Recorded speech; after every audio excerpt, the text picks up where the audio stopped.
आदाब, मैं हूं मोहम्मद सोहराब। आप देख रहे हैं हमारा यूट्यूब चैनल विशेष नगरी। विशेष नगरी में आप सबका स्वागत है।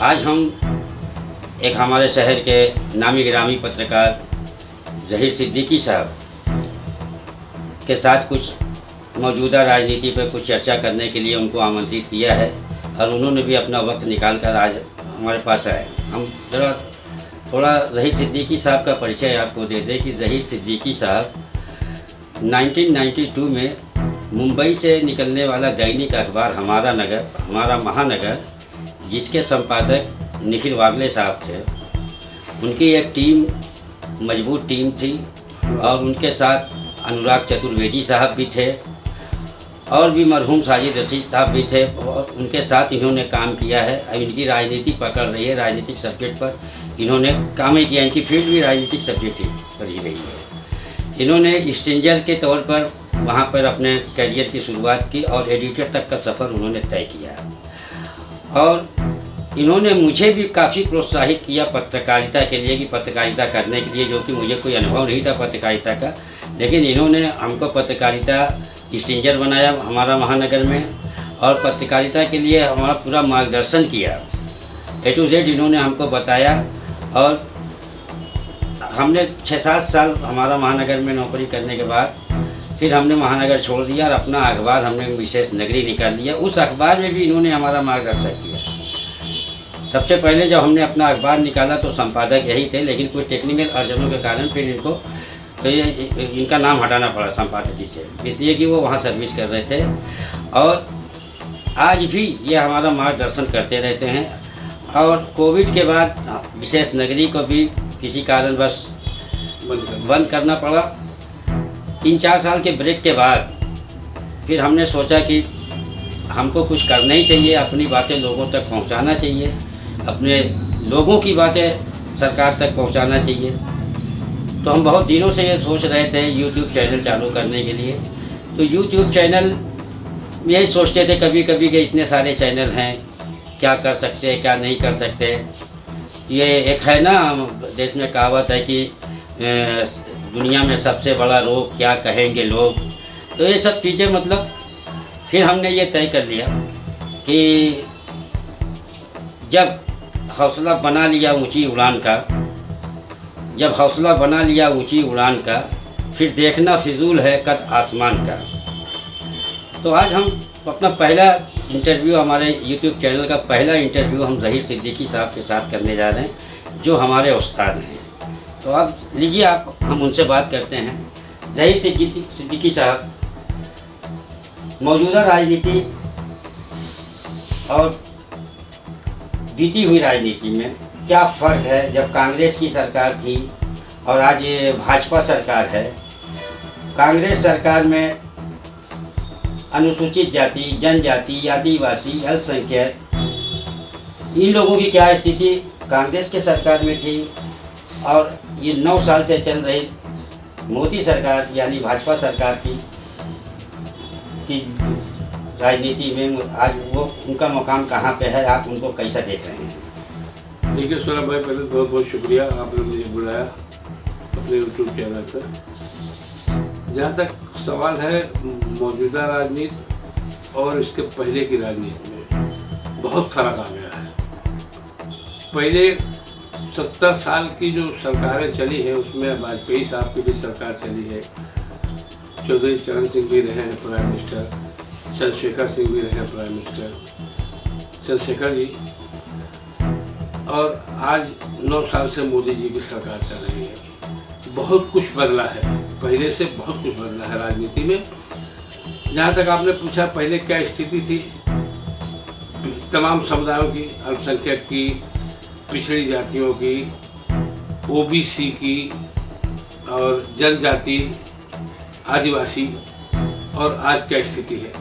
इसके पहले मैं थोड़ा सा और बताना चाहता हूँ कि पहले जो राजनीति थी, जो राजनेता आते थे, जो MLA MP चुन के आते थे, वो जन सेवा के भाव से आते थे पहले जी। लेकिन आज जहाँ तक मैं समझता हूँ कि बहुत से उसमें परसेंटेज बहुत ज़्यादा लोगों की है, नेताओं की, हमारे जो अपना इसको एक व्यवसाय समझ के चला रहे हैं।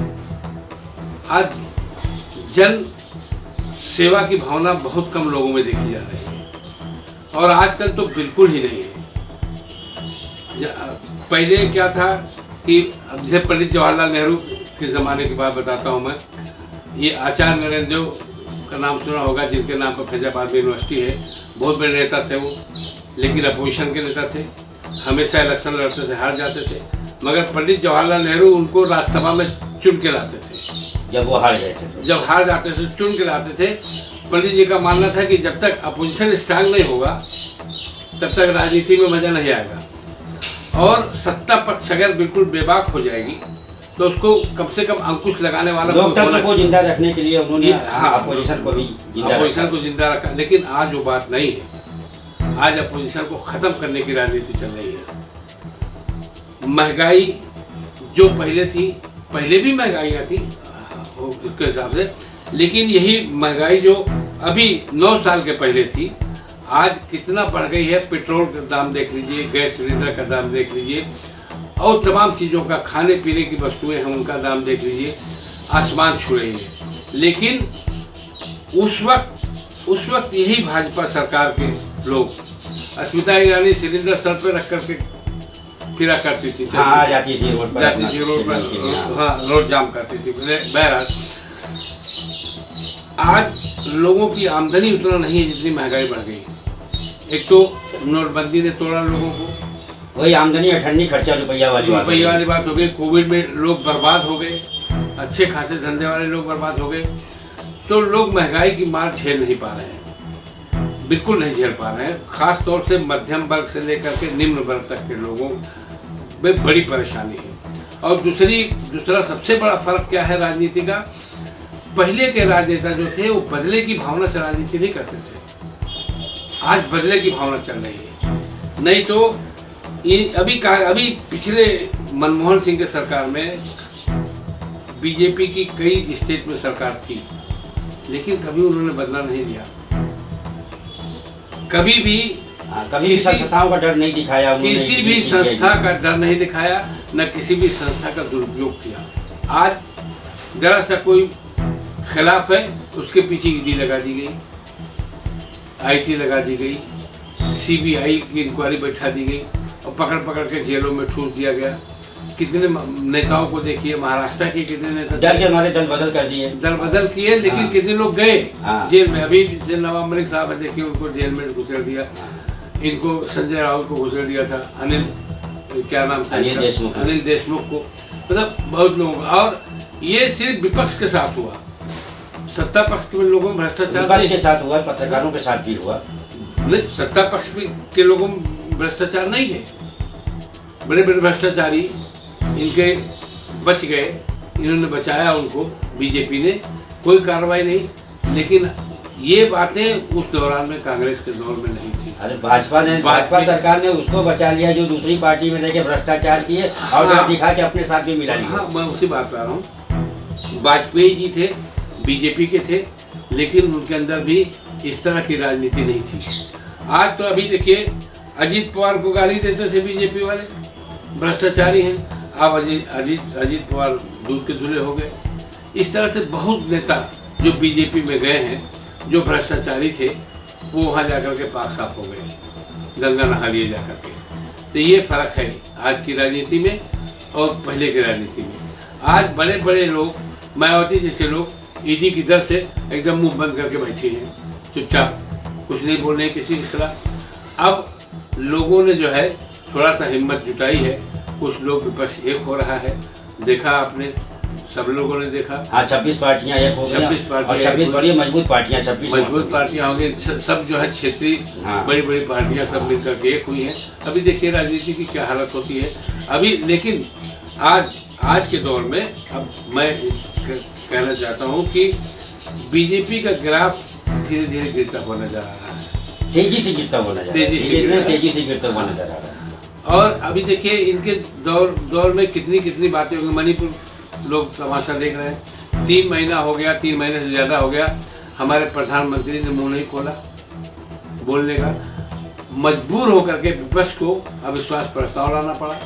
कि अविश्वास प्रस्ताव में कुछ तो जवाब देंगे मोदी जी, और उस पर चर्चा भी चल रही है आज से। अब सिर्फ वैसे तो हाँ। अविश्वास प्रस्ताव में भी मतलब उनको जो जीतने वाले हैं नहीं, नहीं, उनको तो लेकिन मालूम- ये है कि उनको खाली जवाब सुनना है। उनका मौन व्रत तोड़ना, हाँ, मौन व्रत तोड़ना था, मोदी का, इसलिए लेकर के आए वो। अब जहाँ तक सवाल ये है कि क्या विपक्ष मोदी को पछाड़ सकता है, ये आज लोगों के मन में एक शंका है और लोग इस पर सोच भी रहे हैं। जहाँ तक जिस जोश खरोश के साथ 26 पार्टियां इकट्ठा हुई हैं, 31 तारीख को आपके बॉम्बे में मीटिंग होने जा रही है, 31 और पहली 31। अच्छा, वो बीच में मैं जरा सा मिनट आपको रोक रहा हूँ कि भाजपा जो बार बार कहती है कि इनका कोई नेता नहीं है, हाँ, मोदी जी का कोई टक्कर का नहीं है, तो अभी वो लालू प्रसाद यादव जी इशारतन एक बात उन्होंने कही थी कि राहुल जी आप बूढ़ा बनिए, हम बराती बनेंगे। हाँ, तो देखिए, क्या उनको प्रधानमंत्री के लिए आमंत्रित कर रहे थे क्या? देखिए, राहुल गांधी को फ्लॉप करने के लिए बीजेपी ने कई हजार रुपया, कई हजार हाँ, करोड़ रुपया बड़ा नैरेटिव तैयार करके पप्पू बनाने में उनको पप्पू पप्पू पप्पू पप्पू कह दिया। लेकिन अपनी मेहनत से और ईमानदारी से राहुल गांधी ने आज जो मुकाम देश में हासिल कर लिया है, उन्हीं का नतीजा है कि 26 पार्टियां एक जगह बैठी। नहीं तो 26 पार्टियों में से कितनी पार्टियां कांग्रेस को घास नहीं डालती थी, लेकिन आज बैठी, सब लोग एक साथ बैठे। तो आज राहुल गांधी ने अपने आप को प्रूव किया है कि भाई हम अब राहुल गांधी उनको प्रूव करना उनको कितना भारी पड़ गया। अडवाणी पर सवाल पूछना और उनकी तस्वीर पार्लियामेंट में लहराना उनको कितना भारी पड़ गया। अब देखिए ना, पीछे इनको जो है राहुल गांधी ने बड़ी मेहनत की, सब कुछ की। मेहनत करने के बाद राहुल गांधी को जो मुकाम मिला, जो देश में उनकी लोकप्रियता बढ़ी, जो उनको समर्थन मिला, आज उससे मोदी को भी डर लग रहा है। अब भाई इतना डर है कि उनके ऊपर बंद केस को चालू करवा के सजा करवा दिए। भाजपा, पूरी भाजपा डर रही है उनसे, और आनंद फानंद में इन्होंने राहुल गांधी की सदस्यता रद्द की। ऐसा कोई केस नहीं था। उन्होंने जो कहा था, बयान दिया था, वो भी कब दिया था? 2019 में 2019 में बयान दिया था, और वो बयान जो है दिल्ली पार्लियामेंट से 200 किलोमीटर दूर दिया था, जो फैसला उसका आया गुजरात में, और 24 घंटे में इनकी सदस्यता रद्द कर दी गई, घर खाली करवा लिया गया। क्या हुआ गया। बहरहाल ये बदले की राजनीति ही थी जो कांग्रेस ने कभी नहीं की। बदले की राजनीति थी कि नफरत की राजनीति? नहीं, दोनों शामिल थे। सबसे बड़ी बात थी कि राहुल गांधी का मुंह बंद करना था। राहुल गांधी ही एक ऐसे शख्स थे पार्लियामेंट में जिन्होंने खुल के अडवाणी और इनका जो अडानी और मोदी का रिश्ता उजागर किया, और अडानी के ऊपर इतना सवाल उठाया कि मोदी के पास कोई जवाब नहीं था, ना आज है जवाब। जैद भाई, मैं आपसे ये जानना चाहता हूँ कि भाजपा राहुल गांधी से इतनी नफरत क्यों करती है, क्या वजह? भाजपा, देखिए, आज मोदी के माने भाजपा, भाजपा के माने मोदी, तो मेन नफरत तो मोदी की है, क्योंकि मोदी को चारों तरफ से घेरने वाले राहुल गांधी थे, पार्लियामेंट में भी, पार्लियामेंट के बाहर भी। और आज तक पार्लियामेंट में जो सवाल राहुल गांधी ने उठाया था, उसका कोई जवाब हमारे प्रधानमंत्री जी ने नहीं दिया। श्री नरेंद्र मोदी जी ने किसी बात का जवाब नहीं दिया, और उसी सब चक्कर से इनके ऊपर एक केस करवाया गया। केस करवा करके उस केस में मैक्सिमम जो 2 साल की सजा होती थी, जिससे इनकी अधिकतम सजा, मतलब हाँ, जिससे इनकी सदस्यता चली जाए, सदस्यता चली गई इनकी, सब कुछ हुआ। लेकिन तो बहरहाल सुप्रीम कोर्ट ने उस पर रोक लगाया, और फिर से ये सदस्यता की बहाल हुई और पार्लियामेंट ज्वाइन किया। आज उनका शायद पहला भाषण, आज पहला भाषण भी हुआ अविश्वास प्रस्ताव पर। हाँ। तो ये नफरत की राजनीति है। और दूसरी बात यह है कि बीजेपी ने आकर के यहाँ इतनी नफरत फैलाई, इतनी खाई हिंदू मुसलमान की खोद दी कि आज उसका नतीजा देखिए। गाड़ी में से, ट्रेन में से एक आदमी, एक आरपीएफ का जवान जाता है और 3 मुसलमानों को पकड़ के उसको गोली मार देता है। एक आरपीएफ के जवान को भी गोली मारता है वो। और लोग अभी क्या कहा जा रहा है कि उसका दिमाग खराब था। उसका दिमाग अगर खराब था तो उस डब्बे में बहुत लोग बैठे थे, खाली मुसलमान ही नहीं थे। तो पहचान करके लोगों को ला करके, बहरहाल ये नफरत का ही नतीजा है। नफरत की राजनीति आपने कई जगह देखी होगी। यानी आज देश के अंदर लहरा रही है नफरत, लहरा रही है नफरत की खेती लहरा और रही है। बहुत बड़ी खाई हो गई है। हाँ, इसको पाटना भविष्य में बड़ा मुश्किल हो यूपी में देख लीजिए, एक ही समुदाय को निशाना बनाया जा रहा है। आपके हरियाणा में क्या चल रहा है? डबल सरकार, डबल इंजन की सरकार। यूपी में भी डबल इंजन की सरकार, हरियाणा में डबल इंजन की सरकार, मणिपुर में डबल इंजन की सरकार। जहाँ जहाँ डबल इंजन की सरकार है वहाँ 100% फेल हो रहे हैं। मणिपुर का देखिए कितना दिन हो गया और कितने लोग मारे गए। वो 3 महीना से ज़्यादा हो गया, 150 लोग मारे गए। 90 दिन से ज़्यादा हो गया। हाँ, और लगभग 5,000 घर जला दिए, 60,000 लोग सिविल में हैं। और ये हरियाणा में हो रहा है, एक ही समुदाय विशेष का घर तोड़ा जा रहा है, बुलडोजर चल रहा है। हालांकि उस पर हाईकोर्ट ने रोक लगा दी। हाँ, खुद संज्ञान लिया, कोर्ट ने खुद संज्ञान लेकर। लेकिन तब तक तो लगभग 100-150 मकान तोड़ चुके थे। अब कितने लोग बेघर हो गए। तो ये राजनीति, नफरत की राजनीति जब से देश आज़ाद हुआ है तब से अब तक नहीं थी। ये फर्क है तब की राजनीति में, अब की राजनीति में। ठीक है, अभी तो हो गई। आपने मौजूदा और भूतकाल, अतीत में और वर्तमान के राजनीति के बारे में आपने चर्चा की थोड़ा बहुत। लेकिन आप ये महाराष्ट्र के बारे में आप क्या? महाराष्ट्र के बारे में बताऊँ आपको। मैंने अभी जिक्र किया कि बीजेपी, ये तो नफरत की बात मैंने बताई थी। और उसके बाद में बीजेपी का एक मकसद है कि वो खास तौर से मोदी का और अमित शाह का, कि वो छोटे छोटे दलों को खत्म कर रहे हैं। समझा? छोटे दलों को ही नहीं, अपने पार्टी के नेताओं को भी इन्होंने जीरो करना शुरू कर दिया। उसका एग्जाम्पल गडकरी है, नितिन गडकरी है, राजनाथ सिंह है। आज कहीं नाम सुन रहे हैं राजनाथ सिंह का, नितिन गडकरी का? नहीं, मोदी जी प्रधानमंत्री के बाद सबका कद छोटा कर, सबका कद छोटा कर दिया। इधर झारखंड से बाबूलाल मरांडी है, अर्जुन मुंडा है, सीतारमन है, बहुत लोग, शिवराज सिंह चौहान है। अब यहाँ पे सिद्धारमैया, इन्होंने सबका कद छोटा करके खाली अपनी छवि को ऊपर रखने के लिए इलाकाई नेताओं को सबको अब यहाँ पे इसी तरह से बीजेपी शिवसेना को भी खत्म करने सोच रही थी। ये आभास हुआ उनको, उद्धव ठाकरे जी को। उद्धव ठाकरे जी ने जब, क्योंकि कई रक्षा लड़ा बीजेपी के साथ और सरकार बनाई, लेकिन अब कि उनको ये पक्का आभास हो गया कि अगर हम फिर 5 साल इनके साथ रहे तो हमारी नैया की वोट देंगे शिवसेना की। इससे सरकार बनाने में उन्होंने थोड़ा रंगा डाला। और मजबूर होकर के ये बीजेपी को उनका साथ, क्योंकि बीजेपी के साथ गए नहीं। सीएम पद को लेकर मतलब कुछ गड़बड़ हुआ इनका। तो शरद पवार जी ने उसमें अगुवाई की, कांग्रेस और इनको लेकर के विकास सरकारी बनाई। और श्री उद्धव ठाकरे जी बहुत अच्छा चला रहे थे महाराष्ट्र। कोविड काल में भी बहुत अच्छा मैनेज किया इन्होंने। लेकिन फिर वही बात आ गई कि संस्थाओं का दुरुपयोग, ईडी के डर से इनके श्री एकनाथ शिंदे जी भी चले गए छोड़ करके। उनके साथ में जो कुछ इस तरह के लोग थे सबको ले जाकर के सरकार गिरा दिया। महाराष्ट्र के राजनीति में एक भूचाल आया और बीजेपी की सरकार फिर बन गई। बीजेपी की सरकार बन गई, लेकिन उसमें भी ये अब जब केस उसका चल रहा है, अब सुप्रीम कोर्ट ने स्पीकर के पास भेज दिया। अब ये था कि भाई इनके जो एमएलएज हैं इनके साथ में एकनाथ शिंदे का मामला ना, शोरा आयोग एमएलए का और एकनाथ शिंदे भी, जबकि सुप्रीम कोर्ट ने कहा कि ये अवैध सरकार चल रही है, गवर्नर का फैसला अवैध था। तो जब अवैध सरकार चले, अवैध मुख्यमंत्री चल रहा है, कायदे से उसके फैसले भी अवैध हो गए, सब अवैध हो गया। लेकिन अभी तक क्योंकि बीजेपी की सरकार है, मोदी है तो मुमकिन है, मतलब सब मुमकिन है। अब इनको ये लगा कि ये एकनाथ शिंदे अगर 16 लोग अवैध घोषित कर दिए गए तो मामला डामाडोल होगा। इधर अजीत पवार से इनकी शुरू हुई बार्गेनिंग शुरू हुई या जो हुई। और अजीत पवार साहब भी अच्छे लफेड़ झमेले में से, सिंचाई घोटाले में, इसमें उसमें, भ्रष्टाचार के आरोप में थे। तो शरद पवार जैसे लोगों को छोड़ के हसन मुश्रीफ थे, ये चले गए, बहुत लोग चले गए, बहुत लोग भ्रष्टाचार में लिप्त हैं। लेकिन उसके बावजूद भी ये अपने चाचा से बराबर मिलते हैं।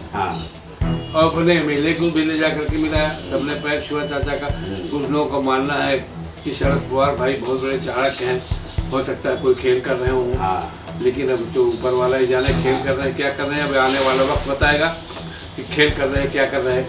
लेकिन जहाँ तक राजनीति का सवाल है, मुझे लगता है कि इलेक्शन हो जाए आज तो फिर विकास महाअघाड़ी जीत के आएगी। विकास आघाड़ी, क्योंकि शिवसेना की शक्ति जो है वो भले एमएलए चले गए हों, लेकिन लोगों को मालूम है कि जो चोर लोग थे चले गए। हाँ। जिन लोगों को डर था, वोटर देख रहे हैं, वोटर जिन लोगों को ईडी का डर था वो लोग चले गए।